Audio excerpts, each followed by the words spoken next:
નમસ્કાર વિદ્યાર્થી મિત્રો, આગળના લેક્ચરમાં આપણે વિદ્યુત પ્રવાહના જથ્થા વિશે વાત કરી અને આપણે ફેરાડે વિશે વાત કરી હતી. હવે એના ઉપર આધારિત એક આપણે કોયડો લેવાનો છે પાઠ્યપુસ્તકનો 3.10.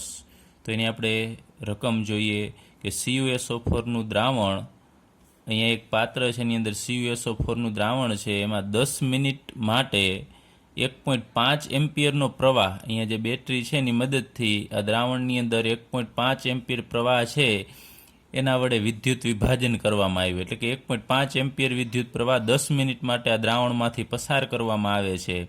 તો કેથોડ પર નિક્ષેપિત એટલે કે જમા થયેલ કોપરનું દળ કેટલું હશે એ આપણે ગણવાનું છે. અને કોપરનું પરમાણ્વીય દળ જે આપણે રકમમાં નથી આપેલું, પણ 63 બુક પ્રમાણે 63 છે, પણ આમ જનરલી 63.5 લેવામાં આવે છે, પરંતુ અહીંયા બુકમાં 63 આપેલું હોવાથી આપણે અહીંયા 63 લઈએ છીએ. હવે અહીંયા લિસ્ટ આપણે બનાવી નાખીએ. સમય t બરાબર 10 મિનિટ છે, પરંતુ આપણે એને સેકન્ડમાં કન્વર્ટ કરવું પડશે, એટલે અહીંયા 60 વડે તમારે ગુણવું પડશે, તો અહીંયા 600 સેકન્ડ થશે. ત્યારબાદ 1.5 એમ્પિયર એટલે વિદ્યુત પ્રવાહ I એ 1.5 એમ્પિયર આપેલું છે. તો કોપરનું દળ આપણે મેળવવાનું છે કે અહીંયાથી તમને ખ્યાલ છે દ્રાવણની અંદર રહેલો અહીંયા કોપર છે એ આ ઇલેક્ટ્રોન આ બાજુથી 2 ઇલેક્ટ્રોન મેળવશે, એ 2 ઇલેક્ટ્રોન મેળવીને અહીંયા કોપરમાં કન્વર્ટ થશે. આ 2 ઇલેક્ટ્રોન મેળવશે ને અહીંયા જે કોપર જે જમા થશે કેથોડ ઉપર એ કેટલા ગ્રામ થશે એ આપણે મેળવવાનું છે. તો સૌ પ્રથમ તો આપણે જે વિદ્યુતના જથ્થા માટેનું સૂત્ર ભણી ગયા એ આપણે અહીંયા લખીએ Q બરાબર IT. સૌ પ્રથમ આ સૂત્ર આપણે યાદ રાખીશું. Q બરાબર IT, એમાં I વિદ્યુત પ્રવાહ એમ્પિયરમાં, T સમય સેકન્ડમાં લેવો પડશે. અહીંયા આપણે વેલ્યુ મૂકીએ. I 1.5 ગુણ્યા T એટલે સમય આપેલો છે અહીંયા 600 સેકન્ડ. તો અહીંયા આપણે આનો બંનેનો ગુણાકાર કરીએ તો આપણને જવાબ મળશે 900 અને અહીંયા એકમ આવશે કુલંબ. તો Q બરાબર 900 કુલંબ મળશે અહીંયા. પરંતુ હવે આપણે કુલંબ છે એને આપણે ફેરાડેમાં કન્વર્ટ કરવું પડશે. તો આપણે આગળ ઉપર ભણી ગયા છીએ કે 96487 કુલંબ હોય એટલે 1 ફેરાડે થાય.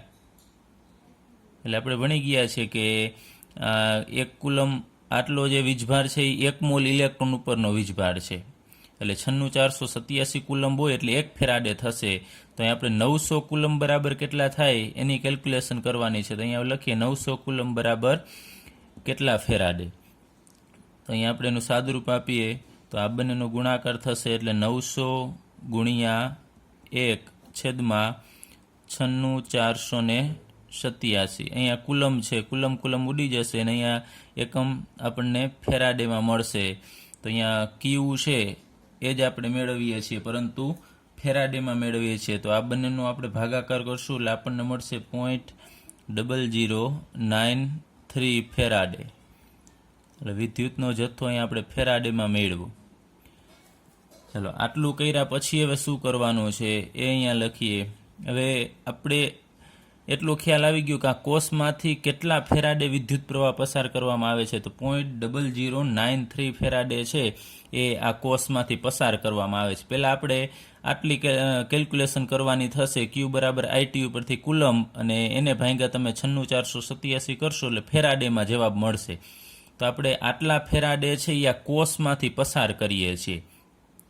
હવે આપણને કીધું છે કેથોડ પર નિક્ષેપિત થશે કોપર કેટલું. તો આપણે એની એક પ્રક્રિયા લખીએ. કેથોડ ઉપર કઈ પ્રક્રિયા થશે? તો કેથોડ પર થતી પ્રક્રિયામાં કેથોડ ઉપર હંમેશા Cu+2 જે આયન છે એક્યુઅસ અવસ્થામાં એ 2 ઇલેક્ટ્રોન મેળવશે અને એમાંથી કોપર આપશે આપણને સોલિડ અવસ્થામાં. તો આ પ્રક્રિયા કેથોડ ઉપર થતી હશે. Cu+2 આ બાજુથી આવતા 2 ઇલેક્ટ્રોન મેળવી અને Cu તરીકે અહીંયા નિક્ષેપિત થશે. તો અહીંયા 1 મોલ છે, તમે જુઓ છો Cu છે એ 1 મોલ બને છે. 1 મોલ Cu+2 આયન છે, 2 મોલ ઇલેક્ટ્રોન છે અને 1 મોલ Cu સોલિડ બને છે. તો અહીંયા આપણે આ 2 ઇલેક્ટ્રોન છે એટલે કે 2 મોલ ઇલેક્ટ્રોન થશે. અહીંયા આપણે લખીએ આ 2 મોલ ઇલેક્ટ્રોન. તો અહીંયા આ કોપર છે એ આપણને 1 મોલ મળે છે એટલે આપણે સૈદ્ધાંતિક રીતે લઈએ કે જો આ કોષમાંથી આપણે 2 મોલ ઇલેક્ટ્રોન પસાર કરીએ તો આપણને 1 મોલ કોપર મળે. હવે તમને ખ્યાલ છે કે જેટલા મોલ, યાદ રાખવાનું છે, જેટલા મોલ ઇલેક્ટ્રોન હોય ને એટલા ફેરાડે તમારે લેવાના થશે. તો અહીંયા આપણે લખીએ કે અહીંયા 2 ફેરાડે. હવે 2 મોલ ઇલેક્ટ્રોન છે તમારે 2 ફેરાડે લઈ લેવાના, કારણ કે આપણે આગળ ઉપર વાત કરી હતી કે જેટલા ફેરાડે એટલા મોલ જ ઇલેક્ટ્રોન થશે. તો 2 ઇલેક્ટ્રોન અહીંયા હોય તો તમારે 2 ફેરાડે લઈ લેવાના. કે જો આપણે 2 ફેરાડે વિદ્યુત પ્રવાહ છે એ પસાર કરીએ, આટલો પસાર કરશો તો આપણને કોપર 1 મોલ. હવે 1 મોલનું અહીંયા પરમાણુય દળ આપેલું છે આપણને 63 એટોમિક માસ યુનિટ, એટલે આપણે લઈ લઈએ 63 ગ્રામ કોપર મળે. 2 ફેરાડે વિદ્યુત પ્રવાહ પસાર કરશો તો 63 ગ્રામ કોપર મળે. તો આપણે 83 મૂકીએ તો હકીકતમાં આપણે કેટલો પસાર કરીએ છીએ તો 0.0093 ફેરાડે વિદ્યુત પ્રવાહ પસાર કરીએ છીએ તો કેટલા ગ્રામ કોપર મળશે એ આપણે અહીંયા મેળવવાનું થશે. તો અહીંયા બરાબર આ બંનેનો ગુણાકાર કરીએ, 63 ગુણ્યા 0.0093/2. ચાલો આનું આપણે સાદરૂપ આપીએ. તો એનું સાદરૂપ આપશો એટલે આપણને જવાબ મળશે 0.2929 ગ્રામ કોપર. એટલે આટલું કોપર મળશે. આપણો જવાબ મળી ગયો આપણને. કેથોડ પર નિક્ષેપિત થયેલ કોપરનું દળ, આ નિક્ષેપિત થયેલ દળ આપણને મળ્યું. જે આપણે અહીંયા 900 કુલમ પસાર કરીએ છીએ ત્યારે આપણને 0.2929 ગ્રામ કોપર છે એ મળશે. ફરીથી એક વખત આપણે દાખલો જોઈ લઈએ. સૌપ્રથમ તમારે સૂત્ર મૂકવાનું થશે Q = IT. એમાં I છે 1.5 આપેલ છે અને સમય અહીંયા ખાસ મિનિટમાં હોય કે કલાકમાં હોય, તમારે એને અહીંયા સેકન્ડમાં કન્વર્ટ કરવો પડશે. ફરજિયાત અહીંયા સેકન્ડમાં મૂકવાનું છે. તો આપણને Q 900 કુલમ મળશે. એ કુલમને આપણે ફેરાડેમાં કન્વર્ટ કરીશું, એટલે કે કુલમ ભાગ્યા તમારે 96487 કરશો એટલે ફેરાડે મળશે. તો આટલો પ્રવાહ છે એ ફેરાડેમાં આપણે આ કોષમાંથી પસાર કરીએ છીએ. હવે કેથોડ પરની પ્રક્રિયા લખીએ. Cu+2+2 ઇલેક્ટ્રોન, તો એમાંથી મળશે Cu, એટલે અહીંયા 2 મોલ ઇલેક્ટ્રોન થશે, 1 મોલ Cu મળે છે. તો જેટલા મોલ ઇલેક્ટ્રોન હોય એટલા ફેરાડે થશે. તો અહીંયા 2 ફેરાડે પસાર કરીએ, સૈદ્ધાંતિક રીતે આપણે વાત કરીએ છીએ. આ પ્રક્રિયા ઉપરથી જોઈએ કે 2 ફેરાડે વિદ્યુત પ્રવાહ પસાર કરશો તો 63 ગ્રામ કોપર મળે. તો હકીકતમાં આપણે કેટલો પસાર કરીએ છીએ આ 10 મિનિટને 1.5 એમ્પિયર વડે, તો 0.00935 જે આપણે અહીંયાથી મેળવ્યું, તો એટલા ફેરાડે કેટલા ગ્રામ મળે એનું સાદરૂપ આપશો એટલે તમને કેથોડ પર નિક્ષેપિત થયેલ કોપરનું દળ મળશે.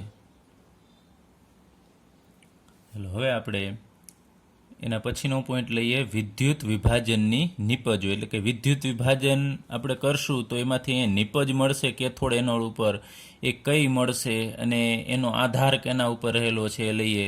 તો સૌપ્રથમ લઈએ વિદ્યુત વિભાજનની નિપજનો આધાર, કે અહીંયા જે નિપજ આપણને મળશે કેથોડ એનોડ ઉપર એનો આધાર કેના ઉપર રહેલો છે. તો પહેલું તો વિદ્યુત વિભાજિત પદાર્થના સ્વભાવ ઉપર. એટલે તમે અહીંયા શું લીધેલું છે, મીઠું લીધેલું છે, પાણી લીધેલું છે, CuSO4 લીધેલું છે, એના સ્વભાવ ઉપર આધાર રાખશે. ત્યારબાદ બીજું કીધું છે વિદ્યુત ધ્રુવો ઉપર. એટલે આપણે જે અહીંયા સળિયા ડૂબાડેલા છે એના ઉપર આધાર રાખશે. તો 2 પ્રકારના વિદ્યુત ધ્રુવ છે, એક નિષ્ક્રિય વિદ્યુત ધ્રુવ અને સક્રિય વિદ્યુત ધ્રુવ. નિષ્ક્રિય વિદ્યુત ધ્રુવના ઉદાહરણ આપણે આગળ ઉપર ભણી ગયા હતા, પ્લેટિનમ અને ગોલ્ડ છે. અને સક્રિય વિદ્યુત ધ્રુવ એટલે કે એનું પોતાનું ઓક્સિડેશન રિડક્શન થતું એવું કોપર છે, ઝીંક છે, લોખંડ છે, આ કોઈ પણ એ સક્રિય વિદ્યુત ધ્રુવ આવશે. તો જો નિષ્ક્રિય વિદ્યુત ધ્રુવ લેવામાં આવે ને તો એ રાસાયણિક પ્રક્રિયામાં ભાગ લેતા નથી. એટલે કે એનું પોતાનું કાંઈ ઓક્સિડેશન નથી થતું ને પોતાનું રિડક્શન નથી થતું. એ માત્ર ઇલેક્ટ્રોનનું વહન કરે છે.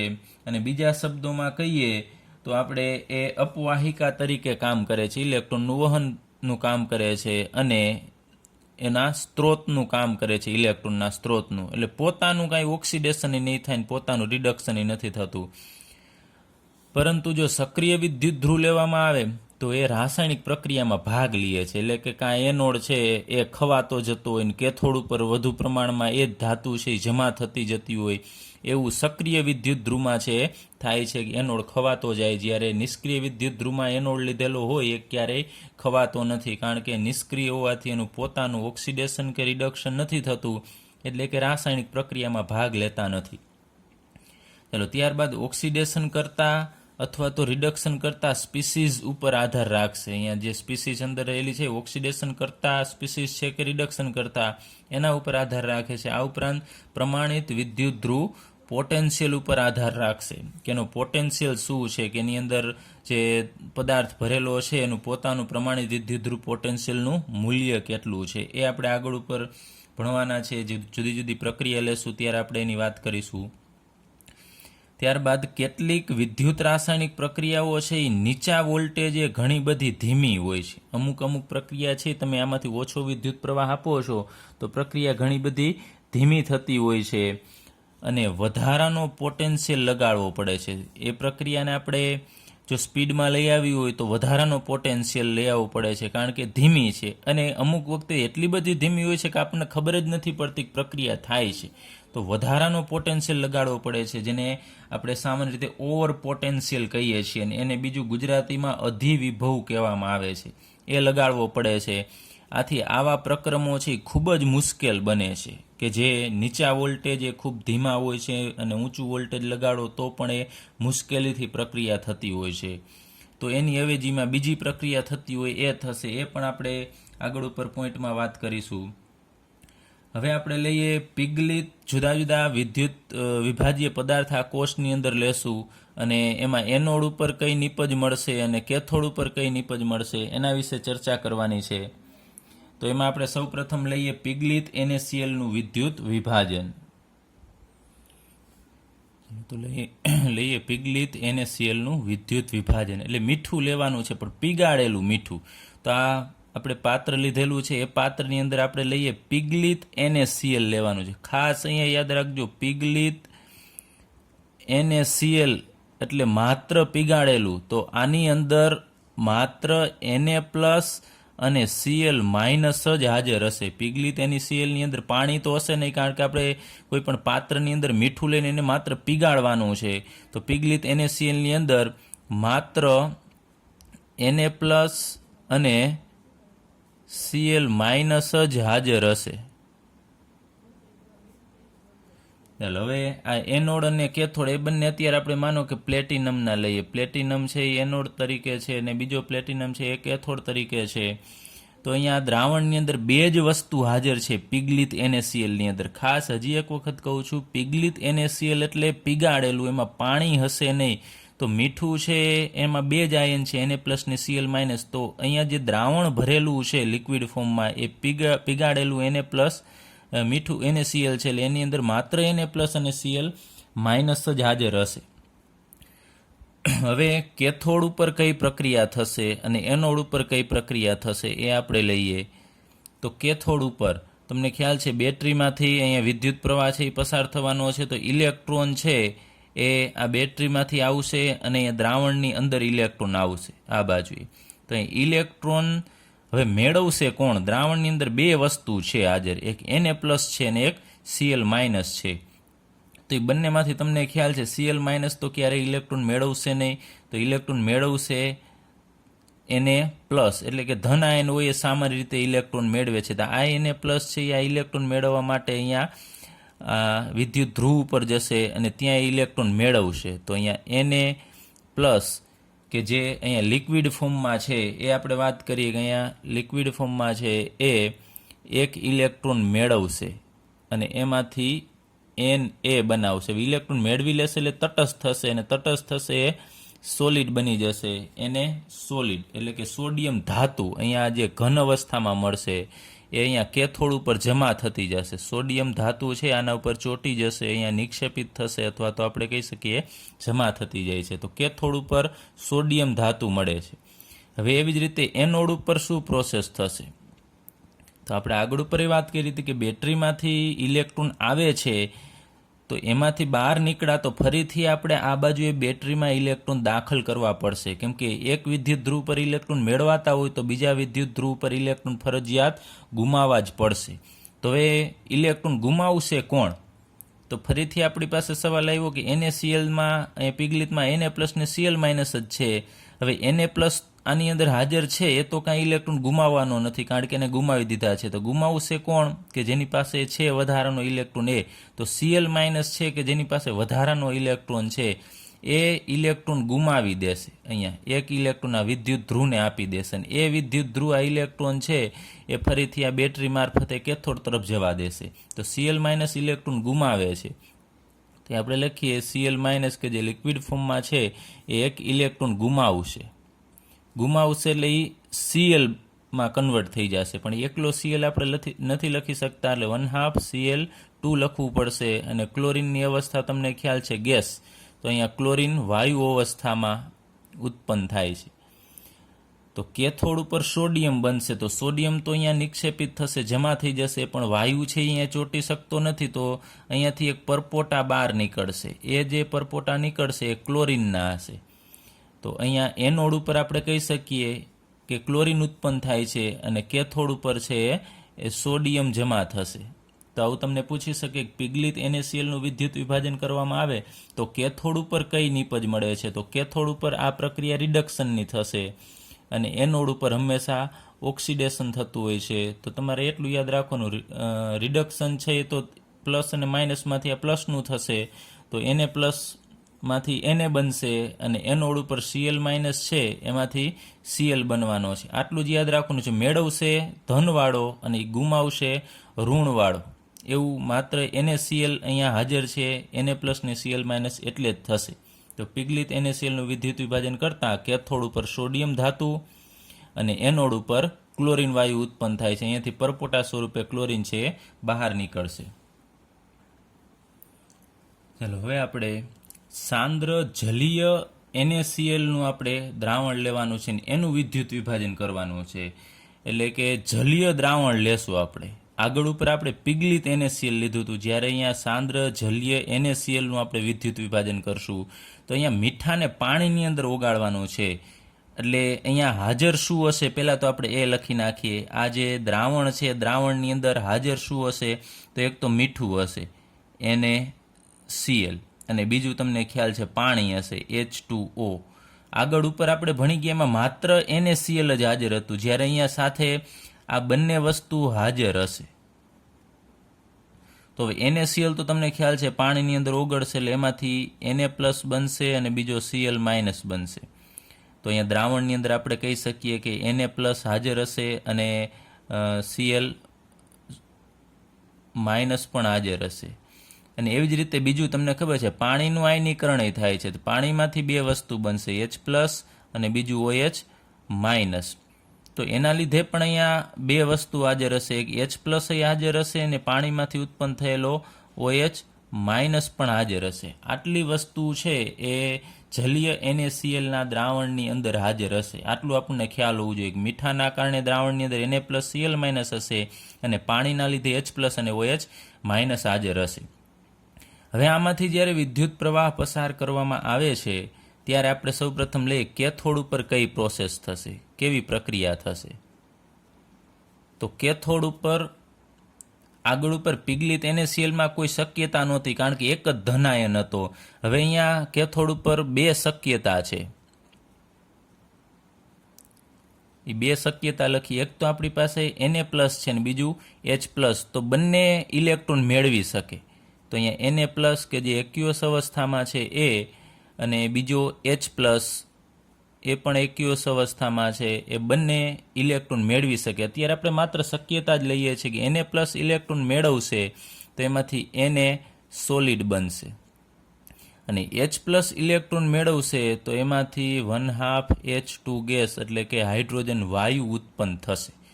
તો આ બે પ્રક્રિયા છે, એમાંથી કઈ પ્રક્રિયા થશે એની વચ્ચે અહીંયા હરીફાઈ થતી હોય છે, અને આ કેથોડ ઉપર તમને ખ્યાલ છે કે રિડક્શન થતું હોય છે. આ બંને પ્રક્રિયા છે એ રિડક્શનની છે. તો રિડક્શન પ્રક્રિયાની બેમાં હરીફાઈ થશે, તો એમાંથી કઈ પ્રક્રિયા થશે એ આપણે લેવું છે. એના માટે આપણે આગળ ઉપર કોષ્ટક 3.1 જે EMF શ્રેણી આપણે વાત કરી હતી એમાં એના મૂલ્ય આપેલા છે આપણને. અહીંયા E0, તો E0 સેલ અહીંયા જે Na પ્લસ છે એના માટેનું મૂલ્ય 2.71 વોલ્ટ છે, અને હાઇડ્રોજન માટે તમને ખ્યાલ છે આપણે ભણી ગયા હતા પ્રમાણિત હાઇડ્રોજન વિદ્યુત ધ્રુવ માટે H+નું મૂલ્ય આપણે 0 સ્વીકારેલું હતું એટલે 0.0 વોલ્ટ. તો આ બે મૂલ્ય છે, આ બંને મૂલ્ય છે રિડક્શનના છે, રિડક્શન પોટેન્શિયલના મૂલ્ય. એ આપણે જનરલી હવે કહેશું નહીં, કારણ કે જે મૂલ્ય આપેલા છે રિડક્શનના જ IUPACએ કીધું છે કે રિડક્શનના જ મૂલ્ય છે. તો આ બે મૂલ્ય છે એમાંથી વધુ મૂલ્ય કયું છે? તો તમને ખ્યાલ છે આ મૂલ્ય છે એ હાઇડ્રોજનનું, આ મૂલ્ય વધુ થશે આના કમ્પેરિઝનમાં. તો જે મૂલ્ય વધુ હોય એનું રિડક્શન થાય, આનું રિડક્શન થશે. અથવા તો તમારે યાદ રાખવાની, જ્યારે આવી બે શક્યતા હોય ત્યારે જેના રિડક્શન પોટેન્શિયલનું મૂલ્ય વધુ હોય ને એ કેથોડ ઉપર પ્રક્રિયા થશે. તો કેથોડ ઉપર કેની પ્રક્રિયા થશે એ આપણે નોટ ડાઉન અહીંયા કરી નાખીએ કે જેના રિડક્શન પોટેન્શિયલનું મૂલ્ય એટલે કે E0 છે એનું મૂલ્ય વધુ હોય એ કેથોડ પર પ્રક્રિયા થશે એની. આટલું યાદ રાખવાનું છે. એટલે કે અહીંયા રિડક્શન પ્રક્રિયા થવા માટે જેના રિડક્શન પોટેન્શિયલનું મૂલ્ય વધુ હોય એ પ્રક્રિયા થશે. તો આપણે અહીંયા રાઈટ કરી નાખીએ, અહીંયા આ પ્રક્રિયા થશે, આ બેમાંથી આ પ્રક્રિયા થશે, કારણ કે જેના E0નું મૂલ્ય વધુ છે એ આનું છે આ પ્રક્રિયા માટે H+ માટેની, તો આ પ્રક્રિયા થશે. તો તમને ખબર છે આ પ્રક્રિયાની કોઈ શક્યતા નથી NA+ વાળી, આ પ્રક્રિયા થશે. તો કેથોડ ઉપર કયો વાયુ ઉત્પન્ન થશે હવે તમને ખ્યાલ આવી જાય, તો હાઇડ્રોજન વાયુ છે એ ઉત્પન્ન થશે. તો અહીંયાથી આ કેથોડ ઉપર તમને પરપોટા જોવા મળશે અને એ હાઇડ્રોજન વાયુના જોવા મળશે. એટલે કે કેથોડ ઉપર હાઇડ્રોજન વાયુ ઉત્પન્ન થાય છે. આપણે આગળ ઉપર ભણી ગયા છે કે વિદ્યુત વિભાજન જે નિપજ છે એનો આધાર એ વિદ્યુત વિભાજ્ય ઉપર અંદર જે સ્પીસીસ છે એના ઉપર રહેશે. તો આપણે ભણી ગયા બંને શક્યતા હતી, એમાંથી H+નું E0નું મૂલ્ય છે વધુ છે આના કમ્પેરિઝનમાં, એટલે આ ઇલેક્ટ્રોન મેળવી લેશે. અથવા ટૂંકમાં કહીએ કે આની ઇલેક્ટ્રોન મેળવવાની વૃત્તિ તમે મૂલ્ય ઉપરથી જોઈ શકો છો વધુ છે, તો એ Na+ કરતાં સરળતાથી H+ ઇલેક્ટ્રોન મેળવી લેશે અને H2 સ્વરૂપે મુક્ત થશે. અથવા બીજી રીતે યાદ રાખવું હોય તો E0નું મૂલ્ય જેનું વધુ એ કેથોડ ઉપર એની પ્રક્રિયા થશે. હવે આપણે એટલું ખ્યાલ આવી ગયો કે અહીંયા કેથોડ ઉપર H2 વાયુ ઉત્પન્ન થશે. હવે આપણે એનોડ ઉપર કઈ પ્રક્રિયા થશે એની ચર્ચા કરીએ. તો એનોડ ઉપર તમને ખ્યાલ છે ઓક્સિડેશન થવાનું છે. તો ઓક્સિડેશન થશે તો એમાં પણ આપણે થોડી શક્યતા ભણવાની છે. એક બીજી વસ્તુ આપણને એક અહીંયા બુકમાં આપેલી છે, તો આપણે એ લઈ લઈએ, નોટ ડાઉન કરી લઈએ કે અહીંયા H+ છે એ ઇલેક્ટ્રોન મેળવે છે, 1/2 H2 ગેસ બનાવે છે. એક આ પ્રોસેસ આપેલી છે. અને હવે દ્રાવણની અંદરથી H+ તમને ખ્યાલ છે નીકળી ગયા છે, H+ છે નીકળી ગયા છે, એ H2 સ્વરૂપે દ્રાવણની બહાર નીકળી જશે. તો દ્રાવણની અંદર માત્ર OH- જ વધશે. પણ બુક પ્રમાણે આપણે થોડી એ પ્રક્રિયા લઈએ તો H2O છે, અત્યારે આપણે એનોડને પ્રક્રિયા પછી લઈએ. એક પ્રક્રિયા આ છે, આ H+ H2O. ત્યારબાદ તમને ખ્યાલ છે કે આપણે અહીંયા જ વાત કરી કે પાણી છે એમાંથી H+ પણ બને છે અને OH- પણ બનશે. તો આ બંને પ્રક્રિયા છે જે થાય છે એને આપણે સરવાળો કરવો છે. આ પ્રક્રિયાને આપણે સમીકરણ 1 કહી દઈએ અને પ્રક્રિયા 2 કહી દઈએ. એનો આપણે સરવાળો કરીએ. સમીકરણ 1 અને 2નો સરવાળો કરીએ તો કુલ પ્રક્રિયા છે એ કેવી થશે એ આપણે અહીંયા લઈએ. આ બંનેનો સરવાળો, ચાલો ફરીથી અહીંયા સમીકરણો લખી નાખું છું. H+ પ્લસ ઇલેક્ટ્રોન અને એમાંથી આપણને મળશે 1/2 H2 ગેસ, અને અહીંયા બીજી આ પ્રક્રિયા H2O અને એમાંથી મળે છે H+ અને OH-.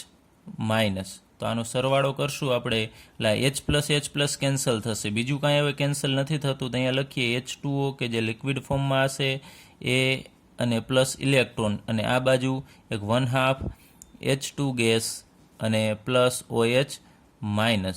તો હકીકતમાં આપણે એમ કહીએ કે પાણીએ ઇલેક્ટ્રોન મેળવ્યો. અહીંયા H+ કહીએ છીએ પણ H+ શેમાંથી ઉત્પન્ન થયો? તો H2O માંથી ઉત્પન્ન થયો. તો H2O હકીકતમાં ઇલેક્ટ્રોન મેળવશે તો એ H2O માંથી એક H+ બની અને દ્રાવણમાંથી નીકળી જશે. તો પાછળ અહીંયા OH- છે એ દ્રાવણમાં જ રહેશે.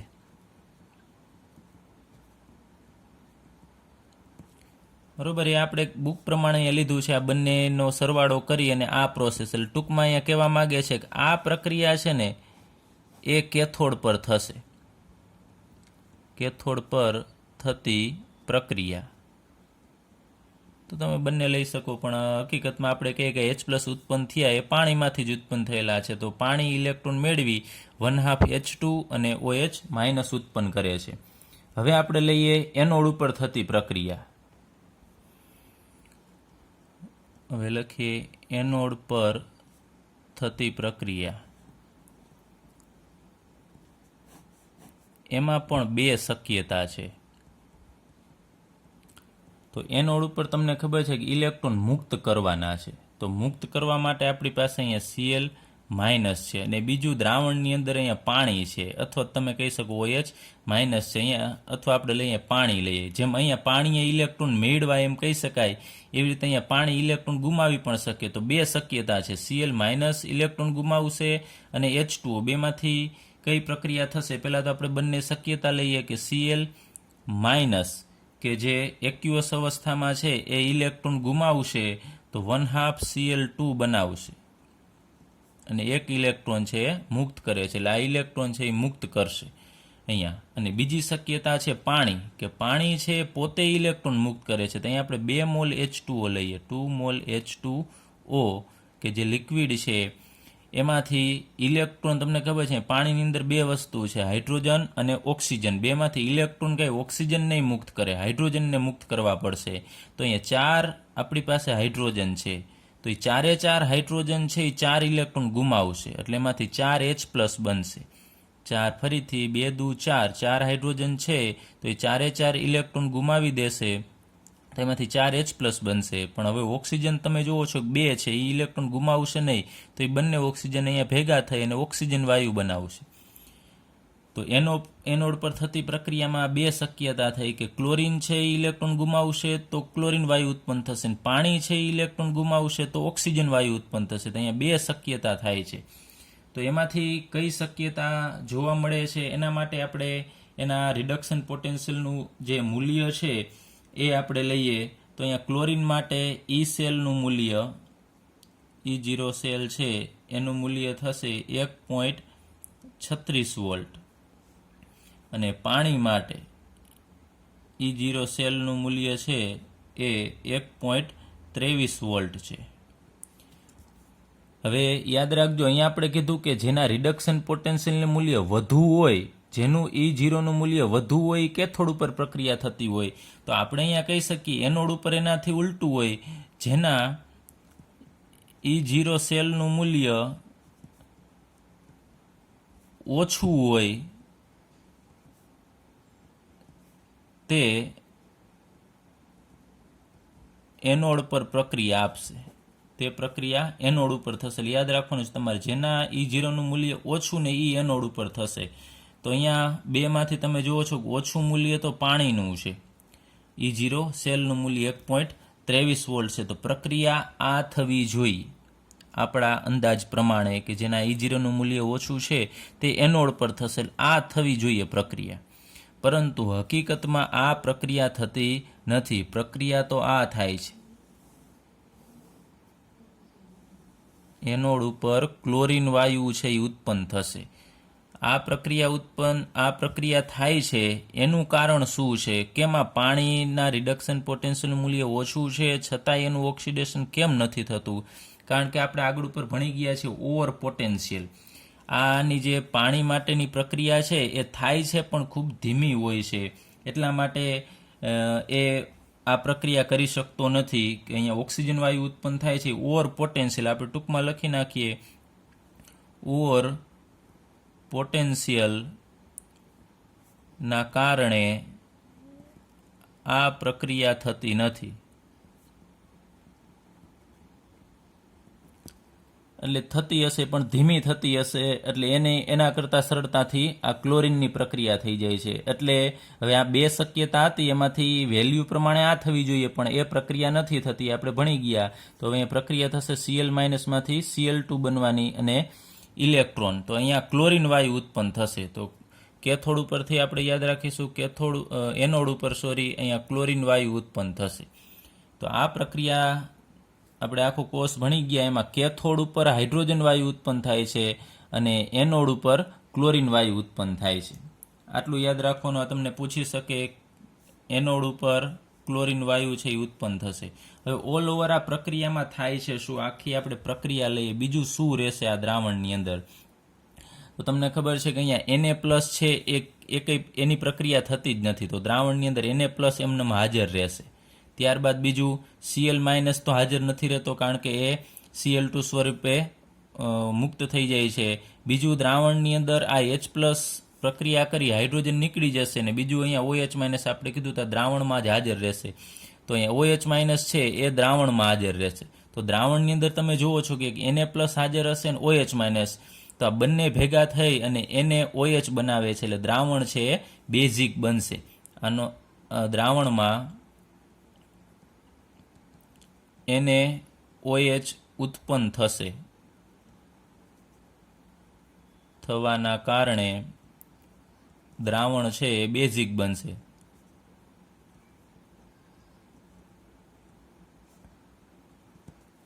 સમજાઈ ગયું હશે તમને બધાને કે H2O છે એમાંથી જો અહીંયા OH- ઉત્પન્ન થાય છે કે જે એક્યુઅસ પાણીની અંદર જ રહેશે, અને મીઠાનો Na+, કે એ પણ Na+ ઇલેક્ટ્રોન મેળવીને આમાં રૂપાંતર નથી થતો, આપણે ખાલી શક્યતા લીધી તેમાં પ્રક્રિયા તો આ જ થશે.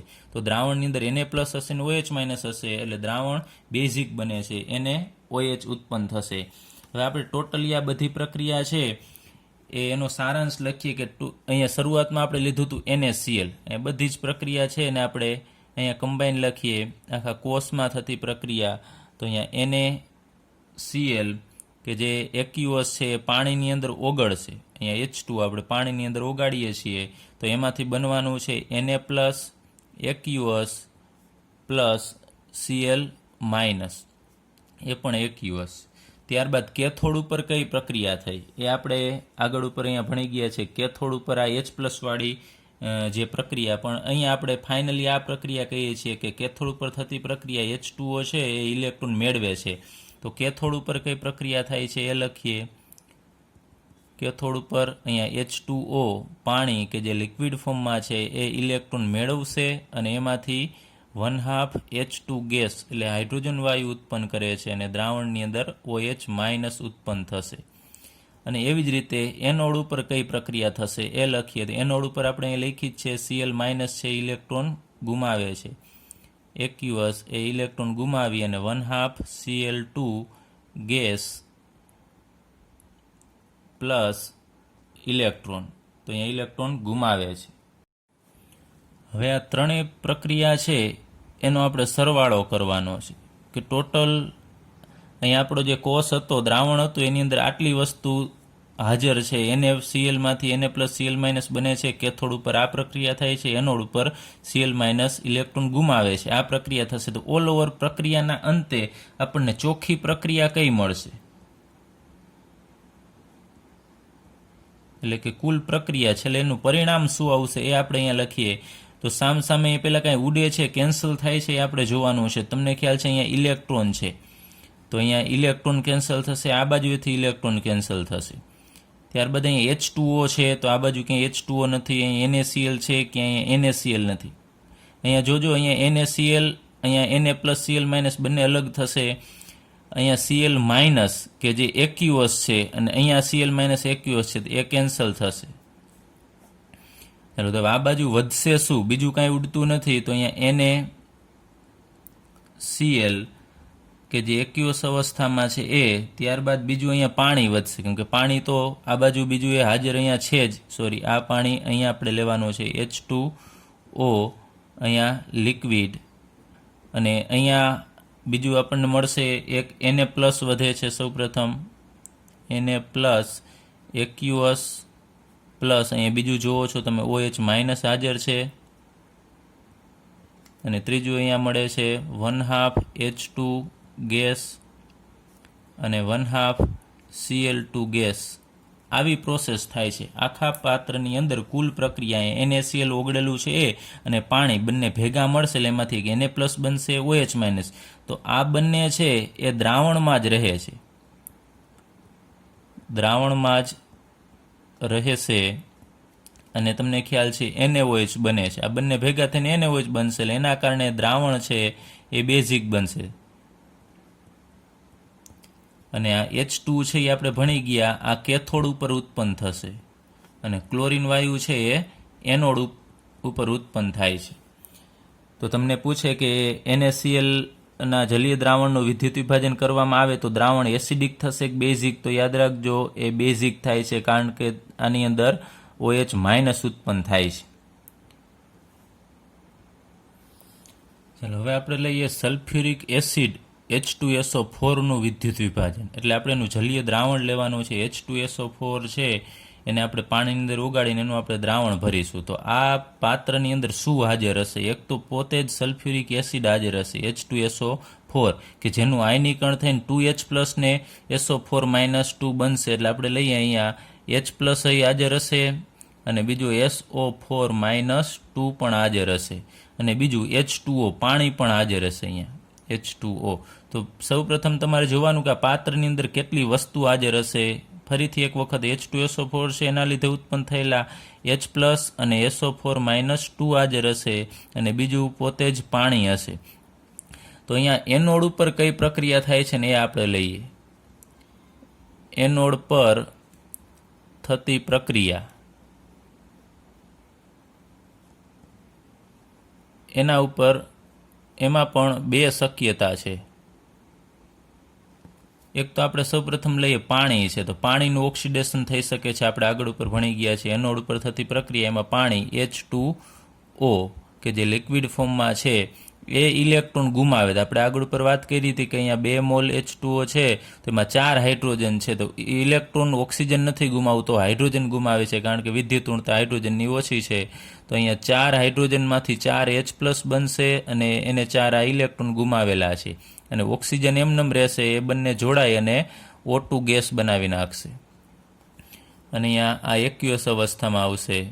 તો આ પ્રક્રિયા માટે E0 સેલ છે એનું મૂલ્ય છે 1.23 વોલ્ટ. ચાલો પહેલી શક્યતા આ થશે.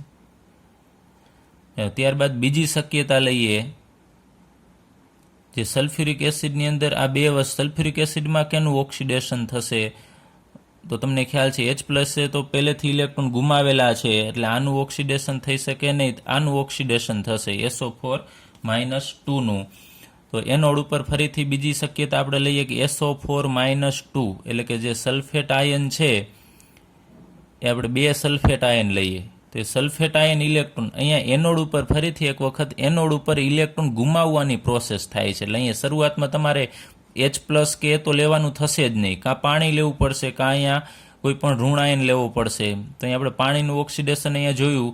હવે અહીંયા SO4- 2 આનું પણ ઓક્સિડેશન થશે. ટોટલ અહીંયા જો ઇલેક્ટ્રોન કેટલા છે વધારાના અહીંયા, તો અહીં એક સલ્ફેટ ઉપર 2 છે, તો એવા 2 સલ્ફેટ છે, તો ટોટલ અહીંયા 4 ઇલેક્ટ્રોન છે એની પાસે વધારાના ઋણ વીજભારના કારણે.